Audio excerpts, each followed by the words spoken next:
What's going on, everybody? So in this video, we are going to be covering some of the most common sales questions you're going to get during a sales interview. Now, before we go ahead and get started, make sure to give this video a like, subscribe, and turn on notifications, and let's go ahead and dive right in. Now, as we go ahead and do this video, just know that someone on my team is going to give me some random sales interview questions, and I'm just going to explain them and answer it on the spot. I don't know what these questions are. I don't know where they're coming from. I'm just really going to share with you my honest opinion on how I would personally approach them and break it down so that you have a clear understanding on how you can answer. So let's go ahead and get to it. So the first question we have is, why are you interested in sales? So the first thing I would think about when it comes to answering the question, why am I interested in sales, is first to reflect on why I'm actually interested, right? Some people are in it for the money. Some people are in it for the skill set. Some people hate sales, but they heard you can make six figures your first year. So there's many different perspectives on this. I don't think you want to lie to the recruiter or whoever's interviewing you, but you want to be honest with yourself. I think that's the most important, right? So for a lot of people, especially young people out there, or if you're trying to break into tech sales,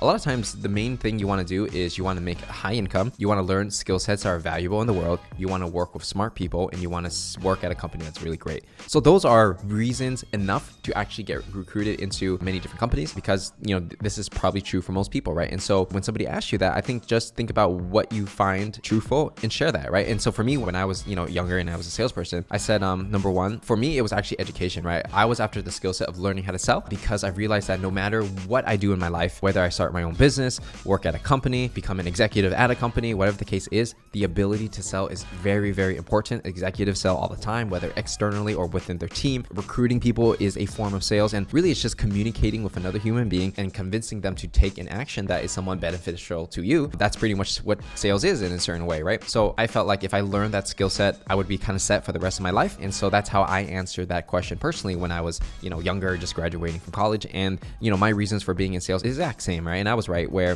the skills I've learned through selling has definitely applied to me doing YouTube, me communicating on camera. It's all the same thing. And so that is a pretty acceptable answer in my opinion. So the next question is, what interests you the most about this position or this company? Honestly, when it comes to technology, sometimes some people are very interested in a industry. Like for example, like NFTs and crypto for me is like really hot, right? And so for a lot of people that I know, they want to just work in this industry. It doesn't matter if they're sweeping the floors, being an intern, being a business development person, they would do anything just to break into this industry. And so sometimes being passionate about industry is very important, right? Another thing is, like, let's say you're not as passionate about the industry, but let's say you want to work in tech and you heard it was good compared to other industries, which is fine. You could say like, hey, I want to work in tech because that's why I feel like there are the smartest people that I want to work with. I want to grow with them and I want to contribute to this company culture. That's another way to answer that, right? And a lot of times, some people will work in tech sales or whatever, and they literally don't care about the product, right? Whether it's like HR software or like marketing software, they literally don't care. What they really want is actually to be surrounded by other people who are like-minded, who are aspirational, and who want to make an impact on the world, however that is. And that also is reason enough to attract a lot of smart people. So wanting to work in a competitive environment with the right people, learn and grow, that is another acceptable answer, especially if you're up and coming. So the next interview question we have is, when the interviewer asks you to tell them about your biggest sales achievement. So obviously, if you have sales experience, all you really got to do is tell about the time you close the deal. And obviously, if it's your best deal, there's going to be a story to that. And what people are looking for and what you can do to make it more dramatic or more interesting is that you explain to them what made it difficult, what challenges that you were faced with, and how you were able to overcome them, which kind of highlights some of your tenacity, your ambition to overcome challenges, right? And a lot of times sales is just overcoming a bunch of challenges until somebody buys your product and service. So if you're able to do that, that's an easy way to highlight your skills and personality.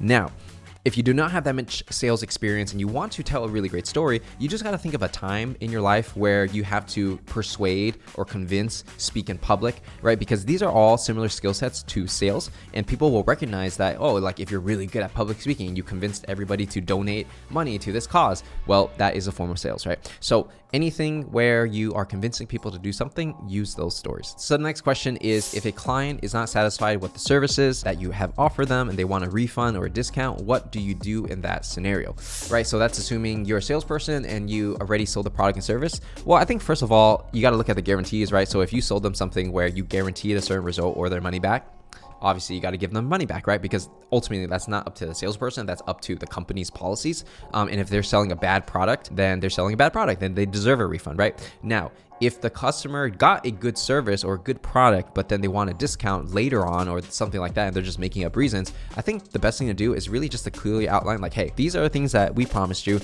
These are the things that we gave you. Seems like they're aligned. So where are we miscommunicating, right?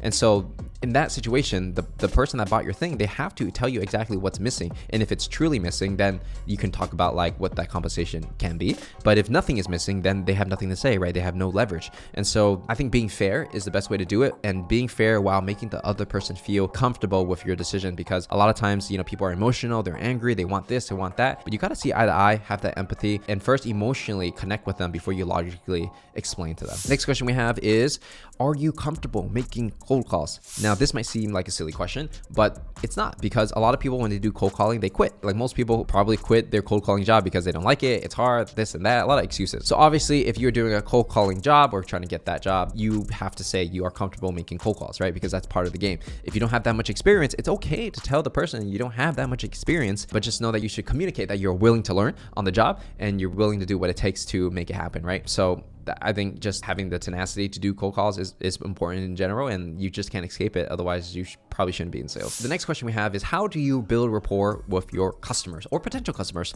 So here's the thing. Everybody has their own style of building rapport, right? And that's just like connecting with another human being. So how I personally would answer that question, it's what I learned in sales, is I would basically build instant rapport with everybody I meet based on my physical appearance and tonality, and then from there, what I actually say, right? So for me, when I meet somebody, look in their eyes and shake their hand, there are certain things that I do physically and with my voice so that I build instant rapport with the person, right? For example, if you were to shake somebody's hand, whatever the strength of their grip, you just pretty much like mirror and match the strength of their grip with your grip. And then subconsciously what happens is that people feel like, oh, this guy's just like me, right? It's kind of silly, but it's true. All you really need to do to build rapport is you make the other person feel comfortable, and you make them feel like you're like them, you're like-minded, you think the same way, that you're going to understand them. And even if you go through any challenges or miscommunication, because you guys are thinking on the same wavelength, it's easier to communicate and get a deal done, right? And so that's really the secret to building instant rapport when it comes to sales. And don't think that's being fake, because you're not being fake, right? You're really just like kind of mirroring and matching like tonality and body language and